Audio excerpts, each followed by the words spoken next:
Chapter 21. Jailhouse Blues. Robyn Nudd and the Sheriff of Nottingham are journeying northwest from London on the Paddington Arm of the Grand Union Canal, North London, N1. They are accompanied by a mysterious dark fellow who goes by the name of Ferdinand de Noirfoncé. We sat under that blood-red moon and sipped our dark red wine. I shivered slightly, although it was a warm night, and I looked about frequently to make sure we were alone. I made a small sign with my fingers to ward off the evil that lurked in the night. Ferdinand caressed me lovingly, and soon my thoughts turned to more pleasant things. And yet, still it was there. It had been 4 days since the ministry had released me from the cells of Clink Street prison. Once back aboard the Sheriff, we had set sail immediately. We had called only at Johansson's, the publishers, to collect the cargo of books and parchment, and then we made a quick about turn, and we were off upstream towards Oxford. "You know, they had me in that lock-up for 3.5 days, I said to Ferdinand. He was hitching a ride with me and paying his fare by lending a hand. Course, soon as I got back, I checked the pokey holes. They had found some of the cheese and some of the wine too, but that was all." I laughed. They hadn't found the Sheriff's secret stashes. "They did make a right mess of her, though. Plod and dibble," I said, patting the Sheriff's side lovingly. "You know what got to me, though, Ferdy? It was the questions, the same questions, over and over and over again, for nearly 2 days. The same damn questions." I sipped at my wine. What was I doing in Camden? How long had I been there? Where was I going? And who was the Chinaman? "Well," I said to them, "Chinaman? I don't know no Chinaman. The state that body was in," I told them. "How in the name of all the holy gods was I supposed to know that the body was a Chinaman? I mean, that body could have been anybody's body." Ferdinand yawned. "There was always the 2 of them working on me at any one time, with another team, and they were changing it about every few hours. Then there was this sinister chap, Topcliffe, he was called. Day 2, he turned up, I reckon, but I can't be sure.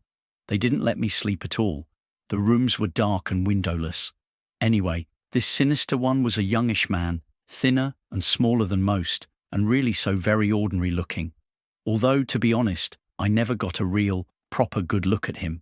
He always managed to hide his face, you know, under a hat or in the shadows." I paused and took another drink of wine from the tumbler. Anyway, he just sat there, cloaked in darkness, listening. Occasionally, he would signal the quizzes, and they would go over to him. He would whisper to them for a moment, and when they came back, it was, "Start again at the beginning," and then a different question. Right out of the clear blue. Who was I meeting? What music did I like? How many Chinamen did I know?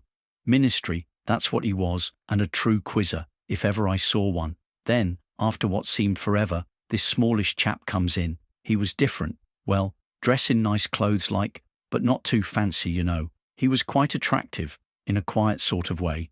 Not my normal type at all, but then I guess you know, I sail a different stream, huh? But to be fair, there was something about him. He greets this Topcliffe sort with a hand clasp, and I kind of see it's a secret signal, like a secret grip. You know?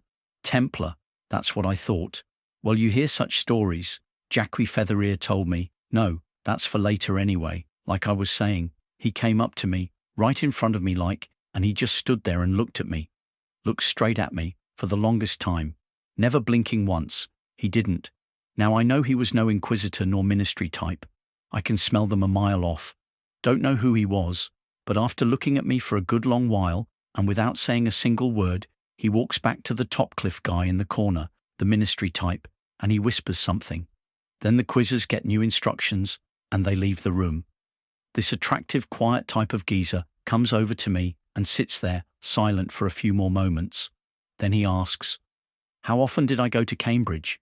"Well, ne'er and again," I says, "when I has a contract with Johansson's, the publishers. They sometimes, as me go. Quite often, I suppose. 3 times, maybe 4 times a year, maybe more. The university's in it. They have lots of books. It's been about 6 weeks since I last been. Slow, boat travel is, you know, but safest, north of the Gap." So next, he asks me if I like Chinese food, and what was my favourite nosh house. I tells him yes, I likes it all right, but not all of us can afford to eat in nosh houses. "Well, humour me," he says. And I'm staring right into his deep blue eyes, and I can see the little bits of yellow in them. So, I says that I heard the Golden Sun was good, in Chinatown, back in Salford, and some of the street stalls, in the shanty, was all right too. What about the Red Dragon in Soho, he asks me. Never heard of it, I says. I don't do a lot of nightlife in London, just stay local to Camden like. It's risky for a girl, on her own, I says. Then, and get me here, Ferdy. Then he asks, where did I get my tats done? My tats, and I know, like it's not an approved trade, and the ministry is down on 'em big time, so, I says, just around, and at fairs and such, and he says to me, and listen to this, Ferdy, he says, I don't think so, young lady, that is really quite good ink. I mean, who is this guy, some type of tattoo connoisseur? So, I says, well, yes, now I remember, thinking about it proper like, back in the day, some of me mates had studied tattoo artistry, in Liverpool like, and they needed a model to work on. Then, you listening, Ferdy? Ferdinand just looked up, yawned, and slowly nodded his head. Well, get me. Then he asks if he can look at them. So I show him me sleeves. He studies them real close, turning my arms, gentle-like, around and back, just to see the whole effect of the designs like. Very nice, he said after a bit of study. Eventually he asked me, do you have any more tattoos, young lady? I looks at him, hard like, straight in the eyes and says, maybe, some. How many? Well, quite a lot really. So, Ferdy, listen to this. So, he says, would I mind being so kind as to show him the rest? Well, now, I could feel my nipples going hard, and me stomach felt all kind of woozy, 'cause like, if it had been him and me alone like, in a different place like, it would have been, well, I don't mind telling you, Ferdy, he had me motor running, if you know what I mean, a kind of soft, gentle twang he had. Hard to say where he was from though, but he had definitely spent some time north of the Gap, that's for sure, you know, certain words he used, but he was educated too, so I knew he was Empire or worse, Templar. So I smiles and says, aren't you going to buy me dinner first? He just laughs, and his whole face was completely different, kind of, sort of, a boyish grin he had. Not like he was one of the ministry, or even Empire types at all. And he says to me with a wink, Chinese? I had to laugh. He disappears then, slipped back into the shadows, and speaks to the Topcliffe guy. The very next thing, they take me out, and 2 female plods has me stripped, totally naked, and then this artist comes in, and he starts making drawings of me, and me tats, all of them, each and every single tattoo I have ever had, some, even I had forgotten about.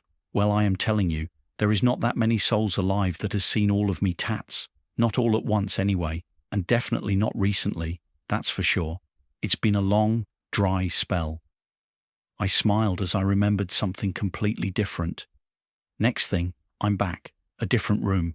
Upstairs it was, with candles and wall torches and windows, and with the quizzers from the afternoon shift, and the nice guy. He is looking at the drawings of me, in all me glory, and then he asks me about the art. That's the word he used, art. Why this symbol? Why these? And did I know anything about tattoo history? Had I ever had one altered, inked over or removed? He spoke softly, like, quite painful, I've been told, he says, in that soft voice he had, like liquid chocolate it was. Anyway, I said no, and he looked at me, straight on, if you know what I mean, and he picks up a drawing of me, a full frontal it was, and with a twinkle in his eyes he says, goodbye, Miss Nudd, I hope this ordeal has not been too trying for you. And he smiles at me.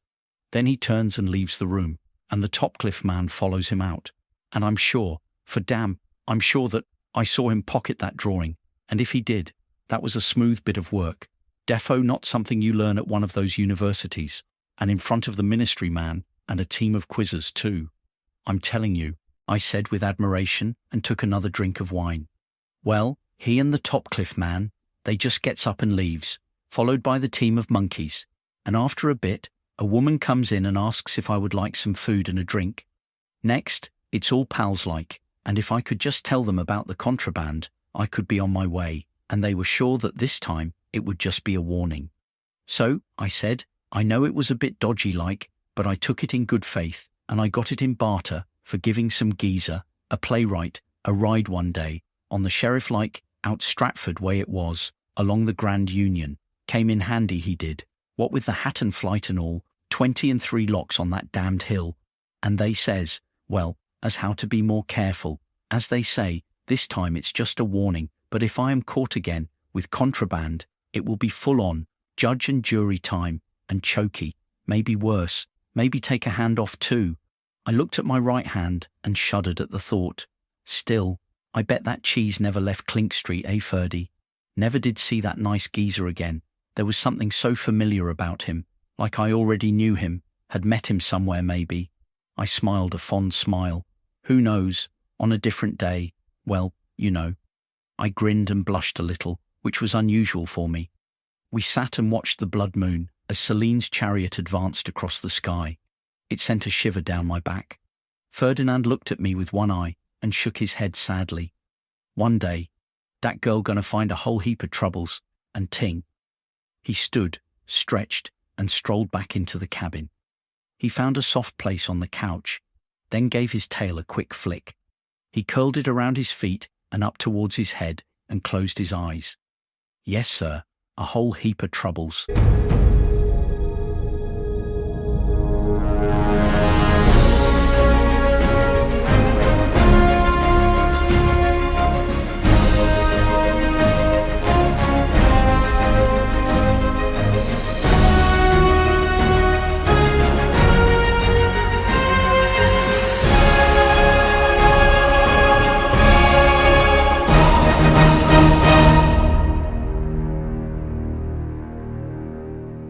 Please press the like icon. It really helps with the algorithm. Click subscribe to be notified of further installments. You can find more information and other videos at mortalcritters.com. The Mortal Critters ebook is available at Amazon, and the paperbacks are available at all good bookstores.